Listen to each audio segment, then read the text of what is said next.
عشق کی بدولت مجھے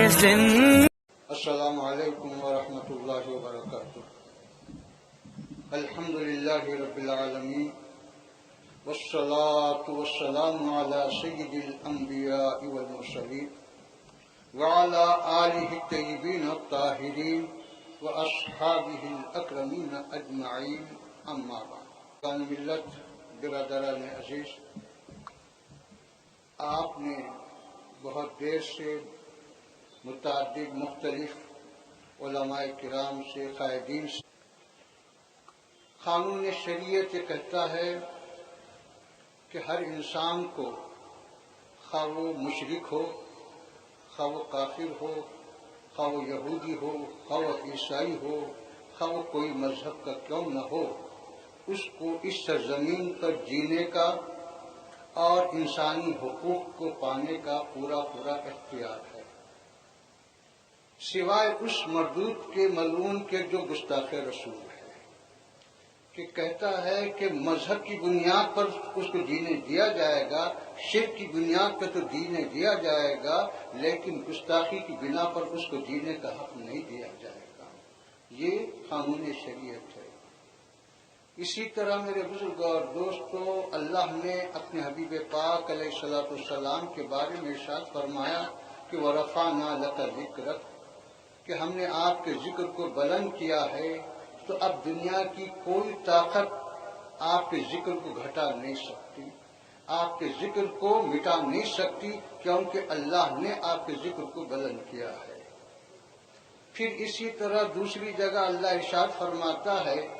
کہ یہ لوگ جو آپ کے ساتھ استہزاء کرتے ہیں یا آپ کی توہین کرتے ہیں، یہاں اللہ فرما رہا ہے کہ آپ ایک فوج تیار کیجئے، یہ نہیں فرما رہا، بلکہ یہ فرما رہا ہے کہ اللہ یکفیک المستہزئین،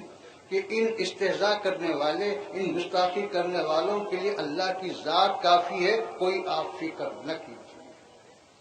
تو چنانچہ اللہ نے ان تمام گستاخوں کا جو ابتدا سے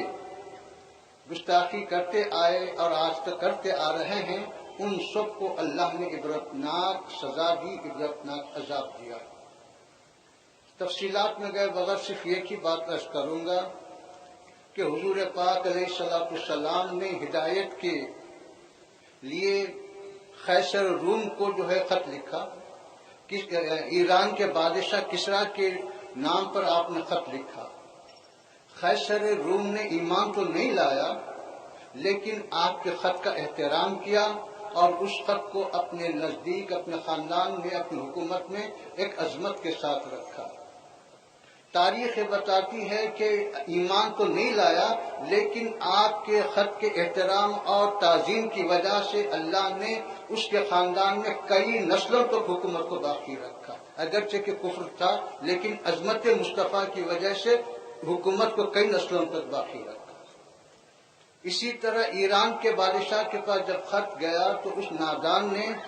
یہ گستاخی کی کہ وہ پڑھنے اور سمجھنے کے بجائے، غور و فکر کرنے کے بجائے آپ کے خط مبارک کو پھاڑ دیا۔ جب اس کی اطلاع حضور پاک علیہ السلام کو ملی تو آپ نے فرمایا کہ اللہ تیری حکومت کو بھی ویسے ٹکڑے ٹکڑے کر دے۔ چنانچہ تاریخ بتاتی ہے کہ اس کے بعد چند ہی دنوں میں اس کی حکومت کے ٹکڑے ٹکڑے ہو گئے اور وہ ذلت و خواری کے ساتھ اس دنیا سے چل بسا۔ تو میرے بزرگوں اور دوستو،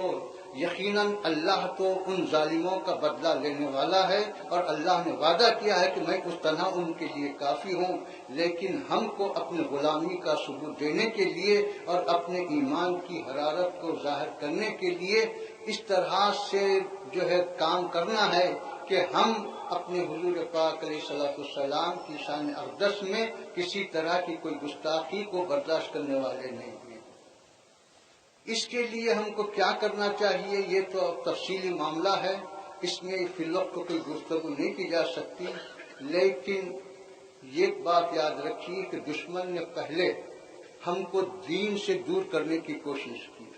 ہم سے نمازیں چھوٹی، ہم سے روزے چھوٹے، ہم سے زکوٰۃ چھوٹی، ہم سے بے شمار احکام چھوٹے، لیکن اس کے بعد دشمن یہ دیکھتا ہے کہ نماز تو چھوڑ دیے، روزہ تو چھوڑ دیے، لیکن دین نہیں چھوڑ رہے۔ تو عبادت چھوڑنے، احکام چھوڑنے کے باوجود دین پر کیوں جمے ہوئے، دین کیوں نہیں چھوڑ رہے ہیں؟ تو ان کی تحقیق میں یہ بات ثابت ہوئی کہ چونکہ ان کے دل میں ان کے نبی کی محبت ہے، عظمت ہے، جب تک کہ وہ چیز ختم نہیں ہوگی وہ دین کو نہیں چھوڑیں گے۔ احکام کو چھوڑ سکتے ہیں لیکن دین کو نہیں چھوڑ سکتے، کیونکہ ان کے دل میں عظمت اور محبت ہے۔ تو اس وجہ سے اللہ سبحانہ و تعالیٰ کی سنت و عادت بھی یہی ہے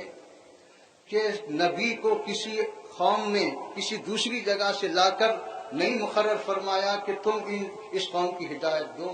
بلکہ اسی قوم میں نبی کو پیدا فرمایا تاکہ نبی کے بچپن کو وہ دیکھ سکے، ان کے کردار کو دیکھ سکے، ان کے اخلاق کو دیکھ سکے۔ تو سب سے پہلے امت کے دل میں، قوم کے دل میں نبی کی عظمت کو پیدا کیا۔ جب عظمت دل میں آئی تو محبت ہونے لگی، جب محبت آئی تو پھر ایمان لانے لگے۔ تو ایمان کے لیے محبت ضروری ہے اور محبت کے لیے عظمت ضروری ہے، اس کے بغیر ایمان مکمل نہیں ہو سکتا۔ اللہ سے دعا ہے کہ ہمیں اپنے مقصد میں کامیابی عطا فرمائے۔ صلی اللہ تعالی علی خیر خلقہ و نور عرشہ و آلہ الطیبین و اصحابہ الاکرمین اجمعین۔